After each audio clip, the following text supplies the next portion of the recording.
आदाब दोस्तों, मैं हूं जव्वाद मीर। एक बार फिर आपकी खिदमत में हाजिर हुआ हूं। कर्नाटक के सीएम सिद्धरामैया ने सख्त हंगामों के दरमियान आज अपनी हुकूमत का पहला मुकम्मल बजट पेश किया। सिद्धरामैया की इस बजट से अक़लियती बिरादरी काफ़ी उम्मीदें लगाए बैठी थी। बजट की तैयारी से पहले भी कई एक मुस्लिम डेलीगेशंस ने सीएम सिद्धरामैया से मुलाकात करके अपने मुतालबात सामने रखे थे। 2 दिन कबल भी एक मुस्लिम डेलीगेशन ने सिद्धरामैया से मुलाकात करके एक बार फिर याद दहानी कराई थी। अक़लियतों के लिए सीएम सिद्धरामैया का ये बजट इसलिए भी अहम है कि माजी की बीजेपी हुकूमत ने अक़लियतों के लिए गुज़श्ता हुकूमत में कुछ ख़ास काम नहीं किया।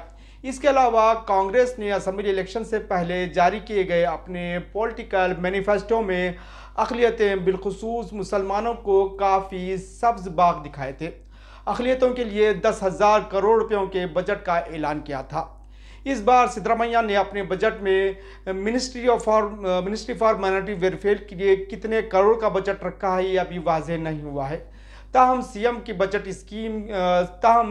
बजट स्कीम में पैराग्राफ 184 से 198 तक माइनॉरिटीज़ के ताल्लुक से कुछ अहम ऐलानात किए गए हैं। आगे बढ़ने से पहले हम आपसे गुजारिश करते हैं कि वीडियो को आखिर तक ज़रूर देखिए, इससे आपके नॉलेज में इजाफा होगा। एक और बात, हमारे फेसबुक पेज को फॉलो कीजिए और हमारे यूट्यूब चैनल को सब्सक्राइब ज़रूर कीजिए, इससे हमारी हौसला अफजाई होगी। चलिए बात आगे बढ़ाते हैं। सीएम सिद्धरामैया ने अपने इस बजट में अक़लियतों की तालीम, रोज़गार, कारोबार, community development, religious places development, गर्ज़ मुख्तलिफ शोबों का अहाता करने की कोशिश की है, जो कुछ इस तरह से है। आने वाले साल 2024-25 में 50 नए मोरारजी देसाई रेसिडेंशियल स्कूल खोले जाएंगे और हर स्कूल में 50 बच्चों की गुंजाइश रखी जाएगी। 100 post matric boys girls hostel शुरू किए जाएंगे, हर एक में 100 स्टूडेंट्स की गुंजाइश होगी। 100 नए मौलाना आज़ाद स्कूल खोले जाएंगे। जिन मौलाना आज़ाद स्कूलों की ज़ाती इमारतें हैं वहाँ पर 25 पीयू कॉलेजेस भी शुरू किए जाएंगे। बीएससी नर्सिंग और जीएनएम नर्सिंग कर रहे अक़लियती तलबा की फ़ीस वापस की जाएगी, चाहे वो सरकारी कॉलेज में ज़ेर तालीम हो या प्राइवेट कॉलेज में ज़ेर तालीम हो। नए माइक्रो स्मॉल इंडस्ट्रीज़ के क़याम के लिए मौजूदा इंडस्ट्रीज़ को अपग्रेड करने के लिए कर्नाटका स्टेट फाइनेंशियल कॉरपोरेशन की जानिब से लिए गए 10 करोड़ रुपयों के लोन के सूद पर 6% की सब्सिडी दी जाएगी। अक़लियती तबक़े से ताल्लुक़ रखने वाले सिर्क रेलर्स के लिए महकमे सेरिकल्चर की जानिब से ट्रेनिंग देकर KMDC से लोन भी दिया जाएगा। अक़लियती तबक़े से ताल्लुक़ रखने वाली ख़वातीन को खुद मुक्तफ़ी बनाने के लिए सेल्फ़ एम्प्लॉयमेंट एक्टिविटी के लिए बजट में 10 करोड़ रुपये रखे गए हैं। वक्फ जायदादों के डेवलपमेंट के लिए 100 करोड़ रुपये रखे गए हैं।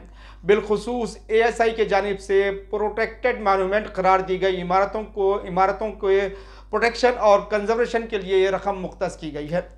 स्टेट वक्फ बोर्ड में रजिस्टर्ड उलमाए किराम और मुतवल्लियों को हालात हाज़िरा से बाखबर रखने के लिए वर्कशॉप्स का भी इनेकाद किया जाएगा। इस बजट में इसका भी ऐलान किया गया है।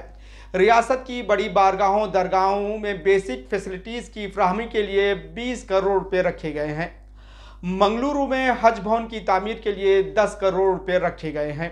गुलबर्गा में भी हज भवन की तामीर के लिए मुतालबा किया गया था, ताहम इसका जिक्र नहीं है।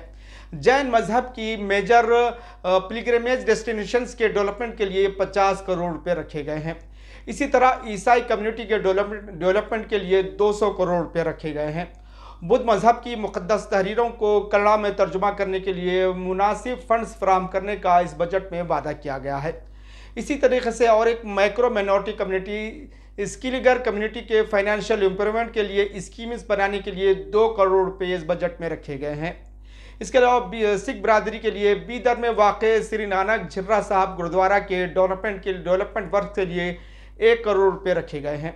आइंदा माली साल में कर्नाटक माइनॉरिटी डेवलपमेंट कॉरपोरेशन के तहत प्रोग्राम्स को फार्मुलेट करने और उनको इम्प्लीमेंट करने के लिए 393 करोड़ रुपये रखे गए हैं। उम्मीद करता हूं कि आपको ये खबर पसंद आई होगी। साथ ही मैं उम्मीद करता हूं कि आप हमारी हौसला अफजाई के लिए हमारे फेसबुक पेज को फॉलो करेंगे और हमारे यूट्यूब चैनल को सब्सक्राइब करेंगे। इसी उम्मीद के साथ इजाज़त दीजिए। आदाब।